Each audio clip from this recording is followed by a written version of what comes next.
বন্যায় পূর্বাঞ্চলের মানুষের অবর্ণনীয় কষ্ট কাঁদাচ্ছে রাজধানীর মানুষকেও। সে কারণেই সাহায্যের হাত বাড়াতে হাজার মানুষ এসেছেন টিএসসিতে।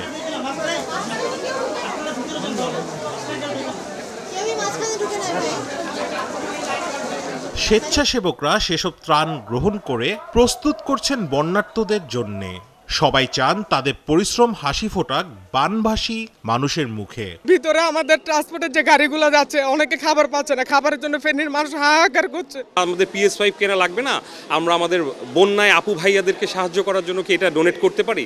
আমি সকালবেলায় ওদেরকে নিয়ে আসছি। আমি অনেক জোর করে আমার বাবা মাকে বলেছি যে আমি আসবো, মানুষকে সাহায্য করব। টায়ার্ড, তবে ভালো লাগছে মানুষের জন্য কাজ করতে পেরে।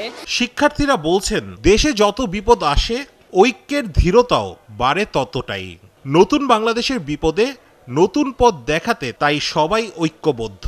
বৈষম্য বিরোধী ছাত্র আন্দোলনের গণত্রাণ সংগ্রহ কার্যক্রমের দ্বিতীয় দিনে নগদ টাকা উঠেছে 1,42,50,196 টাকা।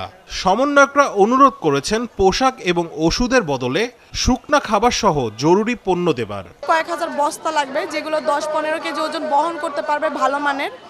এছাড়া আমাদের পার্টি লাগবে, ওয়াটার পিউরিফাইং ট্যাবলেট লাগবে। বৈষম্য বিরোধী ছাত্র আন্দোলনে 52টি দল গঠন করে জেলা প্রশাসন ও উপজেলা প্রশাসনের সহায়তায় ত্রাণ সামগ্রী পৌঁছে দিচ্ছে বন্যার্তদের কাছে। মানুষ মানুষের জন্য, জীবন জীবনের জন্য একটুখানি সহানুভূতি কি মানুষ পেতে পারে না? এদেশে মানুষের সহানুভূতিতে টিএসসি যেন হয়ে উঠেছে এক টুকরো বাংলাদেশ।